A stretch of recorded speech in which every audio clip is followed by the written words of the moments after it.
5, 4, 3, 2.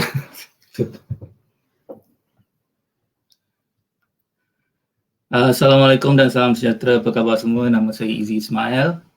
Saya sekarang sedang bertugas di sebuah syarikat multinasional dalam industri IT di Tokyo, Jepun.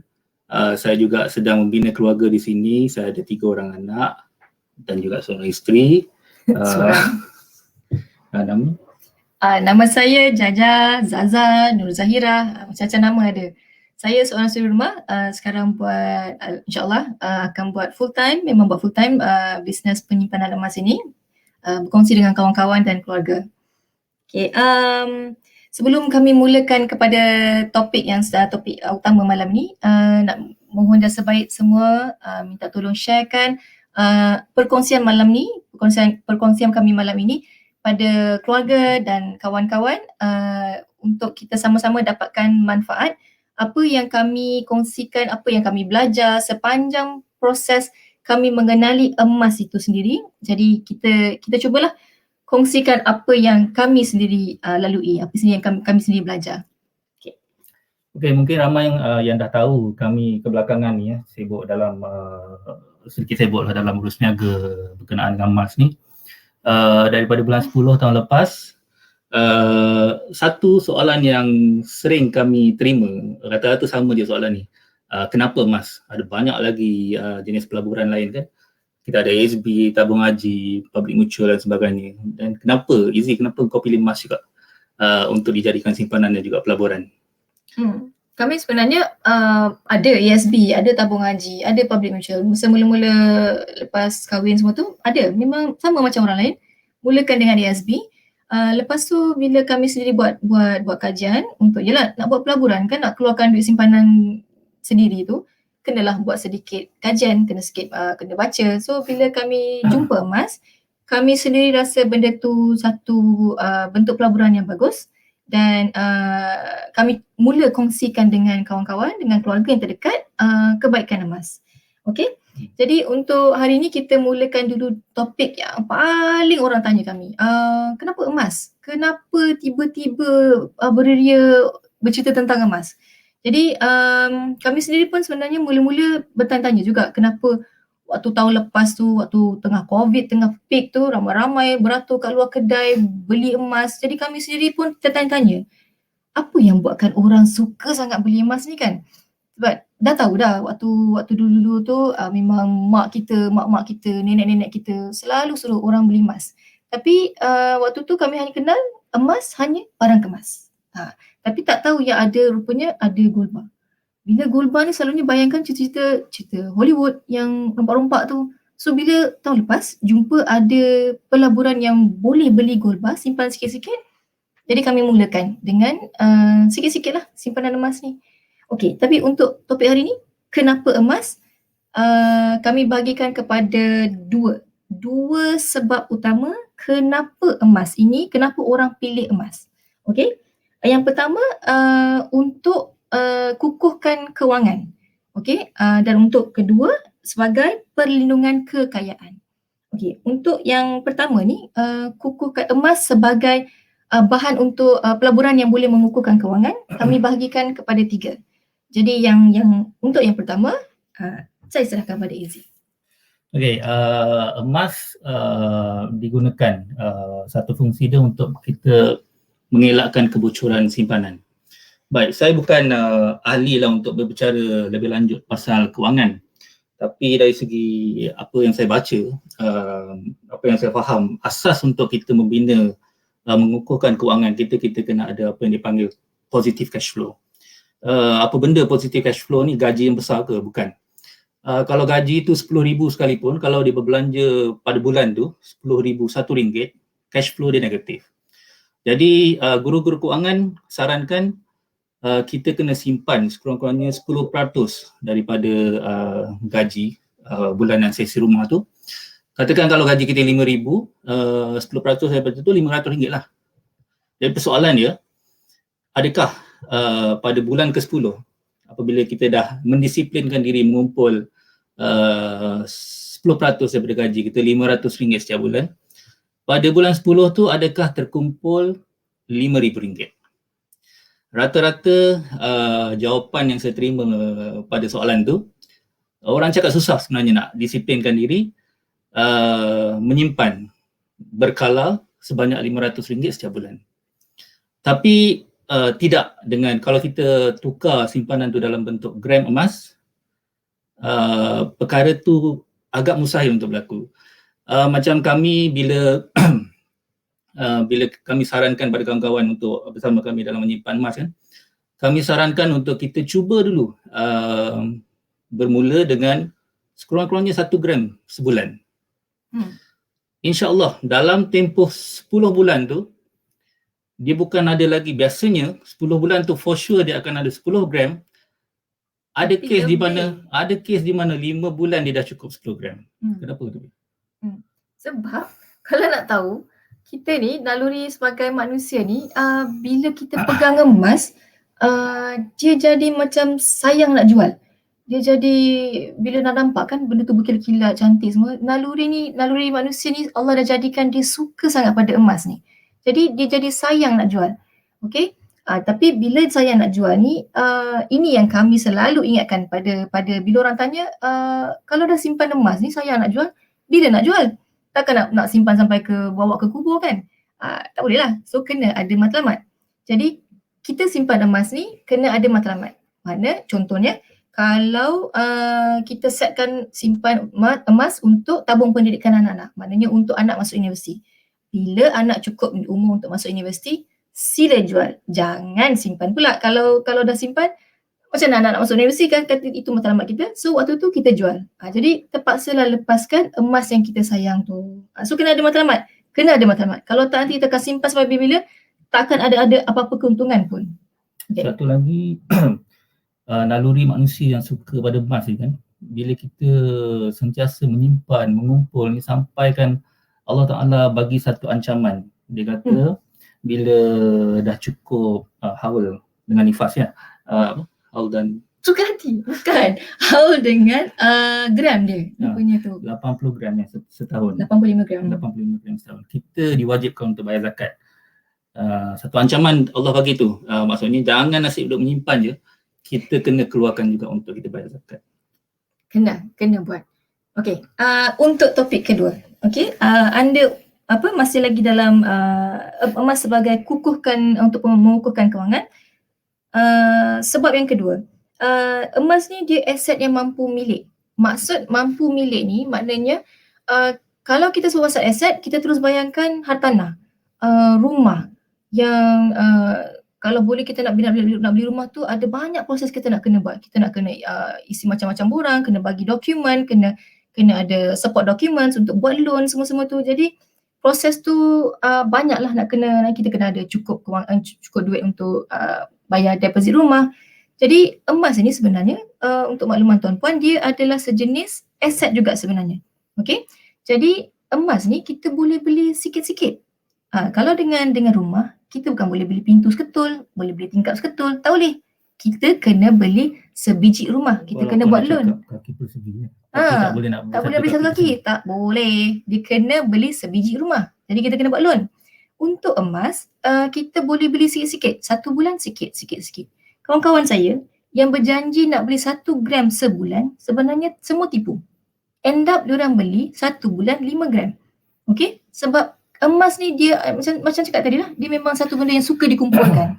Okey, dia boleh beli sikit-sikit. Ini satu salah faham lah yang kami perhatikan ada dalam masyarakat kita. Diingatkan emas ni hanya khas untuk orang-orang kayangan saja. Sebenarnya tidak. Macam kita cakap tadi, dia boleh dimiliki walau sekecil 1 gram. Kan? Betul? Okay. Untuk topik yang ketiga, Jay-Z. Okay, emas ni kuasa beli dia kekal sepanjang zaman, berzaman-zaman. Okay, ada satu hadis Rasulullah yang agak famous lah. 1400 lebih tahun dahulu lah kan. Ada seorang sahabat Rasulullah ni, nama dia Urwah aku tak silap. Jadi Rasulullah ni disuruh Urwah ni untuk membeli seekor kambing, dan Rasulullah bagi 1 dinar kepada Urwah ni untuk dapatkan seekor kambing. Urwah ni pula, dia seorang sahabat yang pandai berniaga, dia pandai nego. Jadi dia bawa satu dinar yang Rasulullah bagi ni, dia cuba untuk dapatkan seekor kambing, tapi disebabkan dia pandai negotiate, dia dapat beli 2 ekor kambing dengan membayar satu dinar emas. Dinar emas ni ketulinan dia 99.9%, berat dia 4.25 gram. Jadi dalam perjalanan balik nak berjumpa baginda ni, Urwah ni terjumpa seorang yang ingin membeli seekor kambing daripada Urwah ni. Tadi dia bawa 2 ekor tu kan. Jadi yang nak membeli ni, dia membayar seekor kambing dengan nilai 1 dinar. Jadi apa yang nak dikatakan kat sini, Rasulullah bagi pada Urwah tadi 1 dinar untuk mendapatkan seekor kambing. Along the way nak balik tu, kawan ni dia beli pula seekor kambing daripada Urwah ni dengan nilai 1 dinar. Jadi pada zaman tu 1400 lebih tahun yang lalu, dia punya market value kambing, seekor kambing ni bernilai 1 dinar emas. Sekarang pada tahun 2021 ni, 1 dinar sekarang berapa ringgit? 1,060 ringgit macam tu. Dalam 1,060 ringgit nilai 1 dinar emas dapat masih mampu untuk kita beli seekor kambing di Malaysia. Depend lah, kan kita ada banyak jenis kambing, saiz dan sebagainya, tapi pokoknya 1 dinar tu masih mampu untuk kita beli seekor kambing. Jadi apa yang kita nak katakan kat sini, selama beribu tahun, 1400 tahun lebih, kuasa beli emas ni, nisbah 1 dinar dan juga 1 ekor kambing ni masih kekal hingga kini. Atau kalau nak bagi contoh yang lebih yang selalu orang pakai, saya sendiri pun tak tahu kenapa orang pilih kuih karipap. Okey, waktu 5-10 tahun yang lepas, waktu kita sekolah ke apa ke semua tu, satu karipap harga dia 20 tahun lebih. 20 tahun, yelah tu 20 tahun lebih kami sekolah dulu. Satu karipap tu harga dia 20 sen macam tu. Betul? Ya, 10 sen kot. 20 sen macam tu. Lepas tu, tapi sekarang satu karipap tu dah harga dia RM1 satu. Maknanya harga nilai wang ringgit kita tu 50 sen. 50 sen. Maaflah kami ni di Tokyo tak tahu sangat harga karipap. Tapi lebih kurang macam tu lah. Maknanya harga dah naik. So perbandingan daripada situ, harga kiranya wang ringgit kita dah, nilai dia dah jatuh berbanding dengan harga dinar tadi. Yang bila Aziz cakap tadi kan, untuk beli seekor kambing boleh pakai 1 dinar 1400 tahun yang dulu, dengan sekarang masih sama. Tapi nilai 20 sen dah tak boleh beli satu ketul karipap pun. Dia dah lain dah. Walaupun 20 tahun lepas. Jangan cerita 1400 tahun yang lepas. 20 tahun yang lepas pun. 50 sen. 5 kali ganda. Persoalan dia, adakah makcik yang jual karipap tadi tu kaya 5 kali ganda daripada makcik yang jual 20 tahun lepas? Betul. Jadi cerita dia dekat belakang tu, kuasa beli wang kertas tu jatuhlah, merosotkan sepanjang tahun. Versus emas. Okay, habis satu topik. Okay, yang topik yang kedua, kenapa emas? Bukan topik, sebab kedua kenapa emas? Bagi perlindungan kekayaan, ataupun orang lebih suka sebut sebagai insurans kekayaan. Okay, sebagai perlindungan kekayaan ni, emas ni dia sebenarnya satu aset yang, macam saya kata aset kan, dia satu aset yang mudah alih. Maksud mudah alih adalah selalulah kami punya cikgu-cikgu, guru-guru dalam emas ni, dia selalu sebut tentang bagaimana cerita zaman waktu Vietnam tengah perang dulu. Waktu itu bila negara Vietnam tu tengah perang yang teruk, rakyat dia lari keluar dengan membawa emas. Mereka terpaksa tinggalkan semua. Dia terpaksa tinggalkan rumah, dia terpaksa tinggalkan kereta, tanah, semua terpaksa tinggalkan. Tapi mereka lari keluar daripada negara dan bawa emas. Sebab emas tu dia mudah alih. Dia boleh bawa keluar, dia boleh masuk dalam poket, dia boleh letak simpan lah. Takkan kita nak lari keluar bawa angkut satu rumah ke belakang kan? Takkan kita nak angkat kita punya kereta. So kita boleh bawa emas tu ke mana-mana, masuk dalam poket, and kita boleh bergerak. Okey? Tapi banyak kali saya ingatkan, emas jangan simpan dalam wallet, nanti kalau kita tersilap bagi pada orang kedai ke, orang mamak ke apa ke, memang dia mudah dia alih lah tangan ke tempat lain. Okey, untuk yang topik yang kedua pula, Riza sebab yang kedua, emas ini dia boleh dia boleh berdiri sendiri. Izzy kan cerita.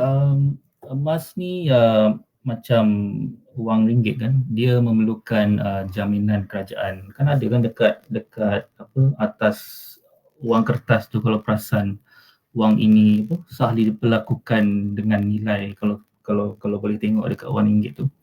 Tapi emas ni dia tidak ada perlu jaminan sesiapa, tidak perlu jaminan pihak ketiga, kita tidak perlu ada geran pemilikan, tak perlu ada sijil pemilikan. In fact sebenarnya pemilikan emas ni tak terrekod di mana-mana sistem kewangan di dalam Malaysia. Jadi emas punya nilai ni 100% berada di dalam tangan kita lah. Macam cerita Gajah tadi tu kan, worst case scenario bila berlaku peperangan, kita memang boleh bawa lari. Compare dengan aset-aset yang lain kan, aset-aset fizikal yang lain seperti tanah, seperti hartanah, kita terpaksa tinggalkan. Dan memang possibility untuk nilai tu jatuh menjadi kosong tu macam aset-aset yang lain tu ada. Tapi dengan kita memiliki emas, kita punya kekayaan tu insya-Allah tidak akan musnah sampai bila-bila. Itu yang dimaksudkan dengan insurans kekayaan. Dia melindungi kekayaan kita. Dia nilai emas ni dia berdiri sendiri. Dia tak perlukan apa-apa pengiktirafan kejaminan ke apa daripada mana-mana kerajaan. Maknanya kita boleh bawa keluar ke mana-mana. Orang selalu tanya kami, harga emas di Jepun dengan harga emas di Malaysia sama ke? Kenapa kami beli emas dekat Malaysia? Kenapa tak beli dekat Jepun? Harga emas dekat Malaysia murah ke? Sebenarnya sama. Saya dah pernah check dekat beberapa kedai dekat Tokyo ni. 1 gram emas, dia tak lari jauh. Plus minus berapa RM1, RM2 je berbeza dengan harga 1 gram di Malaysia. Jadi emas ni maknanya pergilah ke mana-mana saja, bawalah ke mana-mana saja, dia akan laku. Dia memang mata wang antarabangsa. So dia tiada sempadan. Dia boleh bawa ke mana-mana saja. Dia cuma beza dia lain-lain negara akan kenakan cukai emas pada emas tu lah. Itu saja beza dia. Malaysia tak ada cukai. Itu untuk masuk negara. Untuk masukkan negara, untuk masuk dalam satu negara. Untuk pegang tak, memiliki tak. Emas tu kita perlu cukai, tidak. Bila kita nak masuk sebuah negara tu, kita kena check dulu. Itu kena check dulu. Punya polisi. Ya, betul. Okey, untuk sebab yang ketiga. Emas ini dia hampir mustahil dimusnahkan. Okey.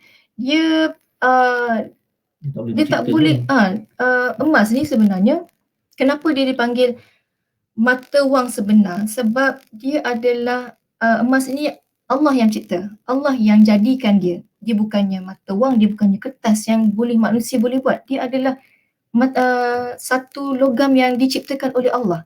Okey, maknanya dia ni memang sebenarnya susah nak dimansuhkan, nak dihancurkan, kalau katalah contoh, katakanlah rumah kita terbakar, kita simpan duit wang kertas dan kita simpan emas. Untuk emas ni hancur dan nak lebur terus, dia kena takat lebur yang panas untuk dia hancur. Sebenarnya tak akan hancur pun, dia akan jadi masih ada bentuk dia. Okey, dia akan cair tapi dia masih ada bentuk dia. Dia susah nak dimusnahkan. Okey, even kalau emas ni berbentuk serbuk sekalipun, dia masih ada nilai. Berbanding dengan duit kertas kita. Bila rumah terbakar, duit kertas terbakar, dengan kita sekali terbakarlah hati. Habis semua kita punya simpanan, melainkan kalau kita simpan emas. Okey? Tak perlu sampai terbakar pun kan, kalau kita simpan bawah bantal bertahun, kena makan anak-anak. Makan anak-anak. Hilanglah nilai wang kertas tu. Emas ni cubalah, pergilah ketuk ke apa ke, memang takkan. Mungkin baling bergaduh, nak bergaling-baling kat suami ke baling kat isteri. Dia takkan hancur, dia akan stay pada bentuk dia. Okey? Okey, itu sahaja Perkongsian. perkongsian kami pada hari ini. Dua sebab tadi, kukuhkan kewangan dan juga sebagai perlindungan kekayaan. Okey, sebenarnya emas ni ada banyak lagi sebab.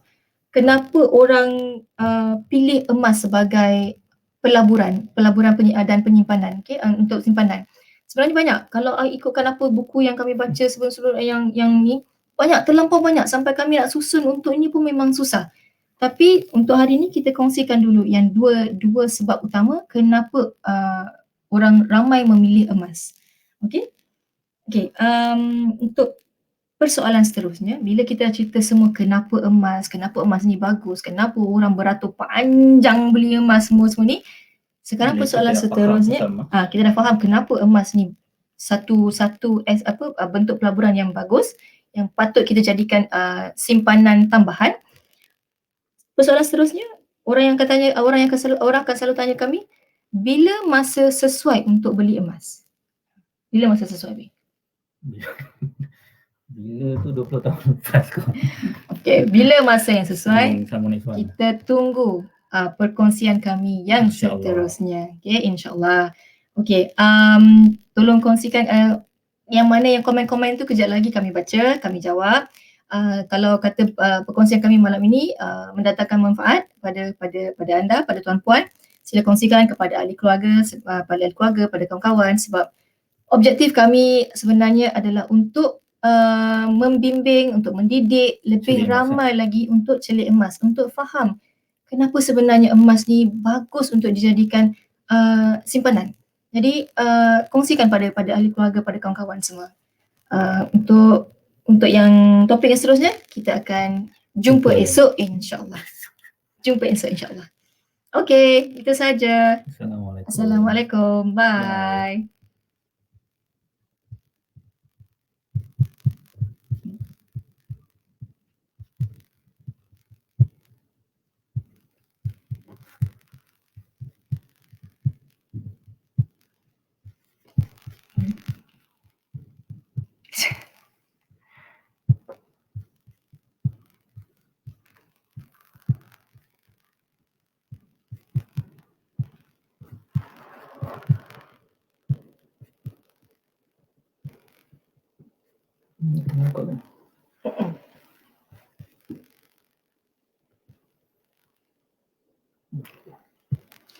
Ini dia buat cepat cerita.